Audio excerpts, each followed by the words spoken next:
നമുക്ക് ഒട്ടും പരിചയമില്ലാത്ത ഒരാളോട് നമുക്ക് എങ്ങനെ സംസാരിച്ചു തുടങ്ങാം? ഈ ഒരു വിഷയം നമുക്ക് ഒരുപാട് കാലമായിട്ട് ഒരുപാട് പേര് ചർച്ച ചെയ്യുന്ന, ഒരുപാട് പേര് ഇപ്പൊ സുഹൃത്തുക്കൾക്കുള്ളിലാണെങ്കിൽ പോലും ഒരുപാട് പേര് സംസാരിക്കുന്ന ഒരു മെയിൻ ഒരു വിഷയമാണ് കേട്ടോ ഈ പറയുന്നത്. അതായത് നമുക്ക് ഒട്ടും പരിചയമില്ലാത്ത ഒരു വ്യക്തിയോട് നമുക്ക് എങ്ങനെ ഒരു സൗഹൃദം സ്ഥാപിച്ചെടുക്കാം എന്നൊക്കെ പറയുന്നത് ഭയങ്കര ഒരു മെയിൻ ഒരു ടോപ്പിക് ആയിട്ട് ഇപ്പൊ നിൽക്കുന്ന ഒരു സമയമാണിത്. ഓക്കെ, അപ്പൊ ഇതിന്റെ ബേസ് നമ്മൾ പറയണമെങ്കിൽ നമ്മളൊക്കെ ഒരാളോട് സംസാരിക്കണമെങ്കിൽ, പുതിയൊരാളോട് മിണ്ടണമെങ്കിൽ നമുക്കൊക്കെ എന്ത് വേണം? നമുക്കൊക്കെ ആ ഒരു ധൈര്യം എന്ന് പറയുന്ന ഒരു ഫാക്ടർ ഉണ്ടല്ലോ, ആ ഒരു സംഭവം വേണം. അപ്പൊ നമ്മൾ വളർന്നു വരുന്ന ഒരു സാഹചര്യം, നമ്മൾ ചെറുപ്പം തൊട്ടേ നമ്മളൊക്കെ വളർന്നു വരുന്ന ആ ഒരു സാഹചര്യം തൊട്ട് നമ്മൾ ബേസിൽ തന്നെ നമുക്ക് തുടങ്ങാം. അപ്പൊ ഈ ചെറുപ്പം തൊട്ടേ നമ്മൾ എടുക്കുകയാണെങ്കിൽ നമ്മളോടൊക്കെ എങ്ങനെയായിരിക്കും നമ്മളോട് വീട്ടിൽ നിന്നൊക്കെ പറയുന്നത്? പരിചയമില്ലാത്ത ആൾക്കാരോടൊന്നും ഒരുപാടൊന്നും മിണ്ടരുത്, ഓക്കെ, ഒത്തിരി അങ്ങ് സംസാരിക്കൊന്നും വേണ്ട, ഒരു മയത്തിലൊക്കെ നിന്നാൽ മതി എന്നൊക്കെ പറഞ്ഞുള്ള രീതിക്കാണ് പലരും, നമ്മൾ വീട്ടിൽ നിന്നാണെങ്കിൽ പോലും നമ്മുടെ ബന്ധുക്കളാണെങ്കിൽ പോലും എല്ലാവരും ഈ ഒരു ഡയലോഗ് ആയിരിക്കും നമ്മളോട് മെയിൻ ആയിട്ട് നമ്മളോട് പറയുന്നത്. പക്ഷെ നമ്മളിന്ന് വളർന്ന ഒരു പരിധി എത്തിക്കഴിയുമ്പോഴത്തേനും നമ്മളൊരു ഡിഗ്രി ഒക്കെ കഴിഞ്ഞ്, അല്ലെങ്കിൽ നമ്മളിപ്പം പഠിക്കാനൊക്കെ ആയിട്ട് പുറത്തേക്ക് പോകുന്ന പിള്ളേരൊക്കെ ആണെങ്കിലും എല്ലാ രീതിക്കും നമ്മൾ നോക്കിയാലും നമ്മൾ ഒരുപാട് പേരോട് സംസാരിക്കേണ്ടി വരും. നമുക്ക് ആളുകളോട് സംസാരിക്കാതെ ജീവിക്കുക എന്ന് പറഞ്ഞു കഴിഞ്ഞാൽ അസാധ്യമായിട്ടുള്ള കാര്യമാണ്. നമ്മൾ ഓരോ ദിവസവും പുതിയ പുതിയ ആളുകളെ കാണും. അപ്പൊ നമുക്ക് അവരോട് മിണ്ടേണ്ടി വരും. അപ്പൊ ഇതൊക്കെ എങ്ങനെ മിണ്ടി തുടങ്ങാം എന്നുള്ളൊരു കാര്യമാണ് ഞാൻ മെയിൻ ആയിട്ട് ഡിസ്കസ് ചെയ്യുന്നത് കേട്ടോ. അപ്പോ നമ്മളിപ്പോ ഒരാളെ കാണുന്നത്, ഇപ്പൊ നമ്മൾ പല രീതിക്ക് ആളുകളോട് മിണ്ടുന്ന ആളുകളുണ്ട്. ഓക്കെ, ഇപ്പൊ നിങ്ങളൊരു ഡേറ്റിംഗ് പർപ്പസ്, ഓക്കെ, നിങ്ങൾ ഒരാളെ പുതുതായിട്ട് കാണുന്നു, ഓക്കെ, നിങ്ങൾക്കത് ഇഷ്ടപ്പെടുന്നു. ഇപ്പൊ ഒരു ആൺകുട്ടിയാന്നിരിക്കട്ടെ, അപ്പൊ നിങ്ങളൊരു പെൺകുട്ടിയെ കാണുന്നു, നിങ്ങൾക്ക് അവരോട് സംസാരിക്കണം. ഓക്കെ, അത് ഒരു ഡിപ്പാർട്ട്മെന്റ് ആണ് കേട്ടോ. ഇനി മറ്റൊരു വിഷയം നമ്മൾ നോക്കുകയാണെങ്കിൽ, നിങ്ങളൊരു ഓഫീസിലാണ്, ഓക്കെ, നിങ്ങളുടെ മേലധികാരി എന്നൊക്കെ നമ്മൾ പറയുന്ന ബോസ് എന്നൊക്കെ പറയുന്ന ആളോട് നിങ്ങൾക്കൊന്ന് സംസാരിക്കണം, നിങ്ങളുടേതായിട്ടുള്ള കാര്യങ്ങൾ പറയണം. ഓക്കെ, മറ്റൊരു കാര്യം എന്ന് പറഞ്ഞു കഴിഞ്ഞാൽ, ഇപ്പോൾ എല്ലാവരും പ്രധാനമായിട്ടും നേരിടുന്ന ഒരു പ്രശ്നം എന്ന് പറയുന്നത്, നിങ്ങൾ ഒരാളെ പ്രേമിക്കുന്നുണ്ടെന്നിരിക്കട്ടെ, അപ്പൊ ഈ പ്രേമിക്കുന്ന കാര്യം വീട്ടിലൊക്കെ പറയേണ്ട ഒരു സാഹചര്യം ഉണ്ടാവുമല്ലോ.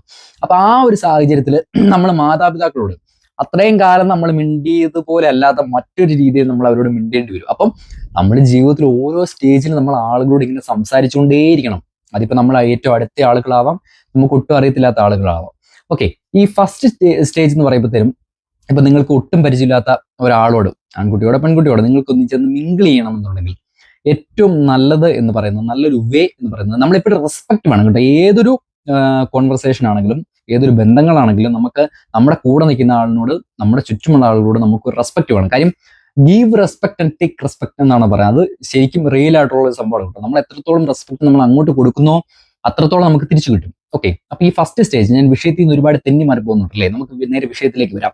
അപ്പൊ ഇങ്ങനെ മിണ്ടണമെന്നുണ്ടെങ്കിൽ നമ്മൾ ആദ്യം ചെയ്യേണ്ടതെന്ന് പറയുമ്പോൾ, നമ്മൾ ആദ്യം അങ്ങോട്ട് ചെന്നിട്ട് എന്നാ ഉണ്ട് പേര്, എന്നാ ഉണ്ട് വിശേഷങ്ങളൊക്കെ എന്നൊക്കെ ചോദിച്ചു കഴിഞ്ഞാൽ അതൊരു ഔട്ട്ഡേറ്റഡ് ആയിട്ടുള്ള ഒരു കോൺവെർസേഷൻ മെത്തേഡ് ആയിട്ടാണ് ഇന്ന് ആളുകൾ കാണുന്നത്. ഓക്കെ, ഞാൻ റിയൽ ലൈഫിൽ കാണുന്നതുമാണ് കേട്ടോ. ഓക്കെ, അപ്പൊ നമ്മൾ ഈ മിങ്കിൾ ചെയ്യണമെന്നുണ്ടെങ്കിൽ നമ്മൾ ആദ്യം ചെയ്യേണ്ടത്, നമ്മൾ ആ ഒരു പരിസരവുമായിട്ട് ബന്ധപ്പെടുന്ന കുറെ അധികം കാര്യങ്ങൾ ഉണ്ടായിരിക്കും, കുറെ ഹിന്റുകൾ ഉണ്ടായിരിക്കും. ഇപ്പൊ ഒരു പാർക്കിൽ ഒരാൾ ഇരിക്കുന്ന ഒരാളിനോട് നമ്മൾ ചെന്ന് മിണ്ടുമ്പോൾ നമുക്ക് ഒരുപാട് ഓൾട്ടർനേറ്റീവ്സ് ഉണ്ട് നമ്മുടെ മുമ്പിൽ, നമ്മൾ ഓപ്ഷൻസ് ഉണ്ട് നമ്മുടെ മുമ്പിൽ. അതായത് ആ പാർക്കിൽ പല പല കാര്യങ്ങൾ സംഭവിക്കുന്നുണ്ടായിരിക്കാം. അപ്പൊ ആ ഒരു കാര്യവുമായിട്ട് ബന്ധപ്പെടുത്തിയുള്ള ഒരു ക്വസ്റ്റ്യൻ നമുക്ക് അവരോട് ചോദിക്കാം. ഇപ്പോൾ നിങ്ങളൊരു പാർക്കിൽ ഇരിക്കുന്നിരിക്കട്ടെ, നിങ്ങളുടെ ഓപ്പോസിറ്റ് ഒരാൾ വന്നിരിക്കുന്നു, ഒരു മഴ പെയ്യാൻ പോകുന്ന ഒരു സിറ്റുവേഷൻ ആണെന്നിരിക്കട്ടെ. നിങ്ങൾ കേൾക്കുമ്പോൾ വിചാരിക്കും കുറച്ച് ക്രിഞ്ചൊക്കെ ആണെന്ന് വിചാരിക്കും കേട്ടോ. ക്രിഞ്ച് ഒന്നുമല്ല, നിങ്ങൾ റിയൽ ലൈഫിൽ അപ്ലൈ ചെയ്ത് നോക്ക്. ഓക്കെ, അപ്പം നിങ്ങൾ പാർക്കിലിരിക്കുന്നു, അപ്പം ഒരു മഴ പെയ്യാനായിട്ട് ഇങ്ങനെ പോകുന്ന ഒരു സാഹചര്യം വരുമ്പോഴത്തേനും നിങ്ങൾ ആ ഒരു പാർട്ണറിനോട്, നിങ്ങളുടെ ഓപ്പോസിറ്റ് നിൽക്കുന്ന ആളോട് നിങ്ങൾ പറയുക, ജസ്റ്റ് മഴയൊക്കെ സാധ്യതയുണ്ടല്ലോ, ഇന്നലെ ഇത്രയും മഴയൊന്നും ഇല്ലായിരുന്നു എന്നൊക്കെ പറഞ്ഞിട്ട് അങ്ങനെ ഒരു രീതിക്ക് നിങ്ങൾ മിണ്ടി തുടങ്ങാം. ഞാൻ ഈ പറയുന്നത് നിങ്ങൾക്ക് മനസ്സിലാവുന്നുണ്ടോ? അതായത് നമ്മുടെ ചുറ്റുപാടുമുള്ള കാര്യങ്ങളുമായിട്ട് ബന്ധപ്പെടുത്തിയുള്ള ക്വസ്റ്റ്യൻസ് നമ്മൾ ചോദിക്കുക. അപ്പൊ അവര് നമ്മളോട് തിരിച്ച് മിണ്ടാൻ താല്പര്യമുള്ള ഒരാളാണെന്നിരിക്കട്ടെ, അങ്ങനെയാണെങ്കിൽ ഉറപ്പായിട്ടും അവർ നമുക്ക് റിപ്ലൈ തരും. അതിന്റെ ബാക്കിയുള്ള കാര്യങ്ങൾ അവർ ഉറപ്പായിട്ട് നമ്മളോട് പറയും. ഇനി മറ്റുള്ള ഒരു വിഷയം എന്ന് പറയുന്നത്, നമ്മളിപ്പം നമ്മുടെ പേരൻസിനോടൊക്കെ മറ്റൊരു രീതിക്ക്, എന്താ പറയുക, ഈ നമ്മൾ ബേസിക് ആയിട്ട് നമ്മൾ എല്ലാ ദിവസവും മിണ്ടുന്ന പോലെ അല്ല, നമ്മൾ സീരിയസ് ആയിട്ടുള്ള ഒരു സാഹചര്യം നമ്മൾ പറയേണ്ടി വരുമ്പോൾ പരമാവധി ഈ വീട്ടിലൊക്കെ ഇരുന്ന് പറയുക എന്ന് പറഞ്ഞു കഴിഞ്ഞാൽ അത് നമുക്ക് കുറച്ചും കൂടെ, എന്താ പറയുക, അവർക്കത് അംഗീകരിക്കാനുള്ള രീതികളൊക്കെ വ്യത്യാസമുണ്ടായിരിക്കാം. ഓക്കെ, നമ്മൾ ഒരുമിച്ച് എവിടെയെങ്കിലും ഒക്കെ പോകുന്ന സമയത്ത്, നിങ്ങളൊക്കെ പുറത്തേക്കൊക്കെ ഒരുമിച്ച് പോകുന്ന സമയത്ത് അങ്ങനെയൊക്കെ സംസാരിക്കുകയാണെങ്കിൽ, ഞാൻ ഈ പറഞ്ഞ പോലെ തന്നെയാണ്, നമുക്ക് പൊതുവേ ഒരുപാട് കാര്യങ്ങളുള്ളപ്പം, നമ്മുടെ മുമ്പിൽ ഒരുപാട് ഓപ്ഷൻസ് നമുക്ക് സംസാരിക്കാനായിട്ടുള്ളപ്പം, ആ ഒരു ഓപ്ഷൻസ് എടുത്തിട്ട് സംസാരിച്ചിട്ട് നമ്മൾ മെയിൻ ആയിട്ടുള്ള വിഷയം കൂടെ അതിനായിട്ട് ആഡ് ചെയ്യുമ്പോഴാണ് കറക്റ്റായിട്ട് അവർക്ക് അത് മനസ്സിലാവും. ആ ഒരു സീരിയസ്നെസ്സിൽ അവരത് ഉൾക്കൊള്ളും. ഇവരെല്ലാം നമ്മൾ പറയുന്ന പോലെ ഇരിക്കും കേട്ടോ. ഇനി ഇതിനകത്ത് ഏറ്റവും പ്രധാനപ്പെട്ട ഒരു കാര്യം എന്ന് പറഞ്ഞു കഴിഞ്ഞാൽ ടോണാണ്. ഓക്കെ, നമ്മളെല്ലാവരും സംസാരിക്കുന്ന ആളുകളാണ്. ഓക്കെ, ഈ സംസാരിക്കുന്ന ഒരു സമയത്ത് നമുക്ക് ഏറ്റവും അധികം ഇമ്പോർട്ടൻ്റ് ആയിട്ടുള്ള ഒരു കാര്യം എന്ന് പറഞ്ഞാൽ നമ്മൾ സംസാരിക്കുന്ന ടോണാണ്. അപ്പൊ ഈ ടോൺ കറക്റ്റ് ആയിട്ട് നമ്മൾ അഡ്ജസ്റ്റ് ചെയ്യണം. ഓക്കെ, നിങ്ങളിപ്പോ പുതുതായിട്ട് ഒരാളോട് മിണ്ടുമ്പോഴത്തേനും എന്നാ ഉണ്ട് വിശേഷങ്ങളൊക്കെ, സുഖമായിട്ടിരിക്കുന്നല്ലോ എന്നൊക്കെ അങ്ങനെ നമ്മൾ ഇപ്പൊ നമ്മൾ കുഞ്ഞു പിള്ളേർ, ഇപ്പൊ ഒരു അമ്മയുടെ കയ്യിരിക്കുന്ന കുഞ്ഞു കൊച്ചിനെ നമ്മൾ കാണുമ്പോൾ ചുറ്റിടൂ എന്നൊക്കെ പറഞ്ഞല്ലേ നമ്മൾ മിണ്ടുന്നത്. അതായത് നമ്മൾ ഓരോ സാഹചര്യത്തിലും നമ്മുടെ ടോൺ നമ്മൾ അഡ്ജസ്റ്റ് ചെയ്ത്, നമ്മളൊരു വലിയൊരു പ്രായമായ ഒരാളോട് മിണ്ടുന്ന പോലെയാണ് നമ്മളൊരു കൊച്ചിനോട് മിണ്ടുന്നത്.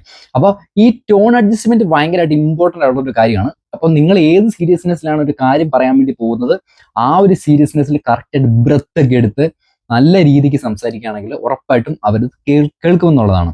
ഓക്കെ, ഇനി നിങ്ങൾക്ക് ഒരു ഓഫീസിലോ അതുപോലുള്ള ഒരു സാഹചര്യങ്ങളിലൊക്കെ നിങ്ങൾക്ക് ഒരാളോട് സംസാരിക്കണം എന്നുള്ളൊരു തോന്നൽ വരികയാണെങ്കിൽ നിങ്ങൾ ആ ഒരു സംസാരിക്കേണ്ട രീതി ഇതിൽ നിന്നൊക്കെ തികച്ചും വ്യത്യസ്തമായിട്ടുള്ള രീതിയിലാണ്. അപ്പം നമ്മൾ അവിടെ ചെന്നിട്ട് ഓൾട്ടർനേറ്റീവ് ആയിട്ടുള്ള കുറെ കാര്യങ്ങൾ, മഴ പെയ്യുന്നുണ്ടല്ലോ വെളിയിൽ നിന്നൊക്കെ പറഞ്ഞു കഴിഞ്ഞാൽ നല്ല അടി കിട്ടും. അപ്പം അതുകൊണ്ട് അങ്ങനെയൊന്നും പറയാതിരിക്കുക. ആ ഒരു സാഹചര്യങ്ങളൊക്കെ, ഒരു സീരിയസ് ആയിട്ടുള്ള സിറ്റുവേഷനിലൊക്കെ നമ്മൾ സംസാരിക്കേണ്ട രീതി എന്ന് പറഞ്ഞു കഴിഞ്ഞാൽ നമ്മൾ അപ്പം നേരെ കാര്യം ചെന്ന് പറയുക എന്നുള്ളതാണ്. ഓക്കെ, ഫസ്റ്റ് നമ്മുടെ നമ്മുടെ റീസൺ എന്താണ് അത് നമ്മൾ അങ്ങോട്ട് എടുത്തിടുക. അതാണ് നമ്മൾ ആദ്യം ചെയ്യേണ്ടത്. ആ ഒരു കാര്യത്തിനാണ് നമുക്ക് ഏറ്റവും അധികം ധൈര്യം എന്ന് പറഞ്ഞൊരു ഫാക്ടർ വേണ്ടത്. നമ്മുടേതായിട്ടുള്ള ഈ എല്ലാ ആളുകളും ഈ സമൂഹത്തിൽ നിൽക്കുമ്പോഴത്തേനും പല തട്ടുകളിലുള്ള ആളുകളുടെ ഒരു സമൂഹമാണ് നമ്മളെല്ലാം ജീവിക്കുന്ന ആ ഒരു സൊസൈറ്റി എന്ന് പറയുന്നത്, അല്ലേ? അപ്പൊ ഈ ഓരോ തട്ടിലുള്ള ആളുകളോട് നമ്മൾ ചെന്ന് മിണ്ടുന്ന രീതി എന്ന് പറഞ്ഞാൽ, ഞാൻ തട്ടെന്നൊക്കെ പറയുമ്പോഴത്തേനും നിങ്ങൾ വിചാരിക്കും ഞാൻ ഭയങ്കരമായിട്ട് ഇതൊക്കെ പറയാം, അങ്ങനെയൊന്നുമല്ല ഞാൻ പറഞ്ഞത്. ഞാൻ പറഞ്ഞ ഓരോ ജോലികൾ ചെയ്യുന്ന ആളുകളും അതിൻ്റെതായിട്ടുള്ള ഒരു ലെവൽ അഡ്ജസ്റ്റ്മെന്റ് ഉണ്ടല്ലോ, അതാണ് ഞാൻ ഉദ്ദേശിക്കുന്നത് കേട്ടോ. അപ്പം നമ്മൾ അവരോട് ചെന്ന് മിണ്ടുന്ന രീതി എന്ന് പറഞ്ഞ് നമ്മൾ നേരെ കാര്യം നമ്മൾ എടുത്തു പറയുക എന്നുള്ളതാണ്. ഇതിൽ ഞാൻ ഈ പറഞ്ഞ പോലെ തന്നെ നമുക്കൊരു പുതുതായിട്ട് ഒരാളെ കാണുമ്പോഴത്തേനും നമുക്കൊരു പെൺകുട്ടിയോടോ ആൺകുട്ടിയോടോ ഒക്കെ മിണ്ടുന്ന രീതിക്കേ അല്ല ഒരു സീരിയസ് ആയിട്ടുള്ള സിറ്റുവേഷൻ നമ്മൾ ബിഹേവ് ചെയ്യേണ്ടത് കേട്ടോ. പിന്നെ ഞാൻ ഈ പറഞ്ഞ എല്ലാ കാര്യങ്ങളും ഉൾക്കൊണ്ടെങ്കിലും നമ്മൾ ചില കാര്യങ്ങളൊക്കെ നമ്മൾ ഭയങ്കരമായിട്ട് ശ്രദ്ധിക്കണം. ഞാൻ ആദ്യം പറഞ്ഞ പോലെ തന്നെ ആ ഒരു ബഹുമാനം, നമ്മൾ ഓപ്പോസിറ്റ് നിൽക്കുന്ന ആൾക്ക് കൊടുക്കുന്ന ആ ഒരു ബഹുമാനം എന്ന് പറയുന്ന സംഭവം നമ്മൾ ഒരിക്കലും വിട്ടുകളയാൻ വേണ്ടി പാടില്ല. ആ ഒരു കാര്യം കറക്റ്റ് ആയിട്ട് നമ്മളൊന്ന് അഡ്ജസ്റ്റ് ചെയ്യുകയാണെങ്കിൽ നമുക്ക് ഏതൊരാളോടും ഏത് സമയത്തും പോയി മിണ്ടാൻ വേണ്ടി പറ്റും കേട്ടോ. അപ്പൊ ഞാൻ ഈ പറഞ്ഞ കാര്യങ്ങളൊക്കെ ഇനി അടുത്ത പ്രാവശ്യം നിങ്ങളൊരു സ്ട്രേഞ്ചറിനോടൊക്കെ ചെന്ന് മിണ്ടുന്ന സമയത്ത് ഒന്ന് അപ്ലൈ ചെയ്ത് നോക്കുക. ഞാൻ ഈ പറഞ്ഞ കാര്യങ്ങളൊക്കെ വർക്കൗട്ട് ആയെങ്കിൽ ഉറപ്പായിട്ടും ഒന്ന് കമന്റ് ചെയ്യണം കേട്ടോ. നിങ്ങളൊന്ന് വർക്കൗട്ട് ആക്കിയിട്ട് വന്നിട്ട് കമന്റ് ചെയ്താൽ മതി കേട്ടാ. ഓക്കെ, ഇനിയിപ്പോൾ വർക്കൗട്ട് ആക്കിയിട്ട് വന്നിട്ട് ഇടേ നടന്നില്ല നീ എന്തുവാടേ പറയുന്നത് എന്ന് പറഞ്ഞാലും കുഴപ്പമൊന്നുമില്ല. ഓക്കെ, അപ്പോൾ ഉറപ്പായിട്ടും നിങ്ങൾ ഞാൻ ഈ പറഞ്ഞ കാര്യങ്ങളൊക്കെ ആയിട്ട് നിങ്ങൾക്ക് ലിങ്ക് ചെയ്യാൻ വേണ്ടി പറ്റുന്നുണ്ടെങ്കിൽ ഉറപ്പായിട്ടും നിങ്ങളുടേതായിട്ടുള്ള ഒപ്പീനിയൻസ് ഉറപ്പായിട്ടും കമന്റ് ബോക്സിൽ പറയും കേട്ടോ. അപ്പൊ നമുക്ക് മറ്റൊരു വീഡിയോ ആയിട്ട് കാണാം. അതുവരേക്കും ബൈ.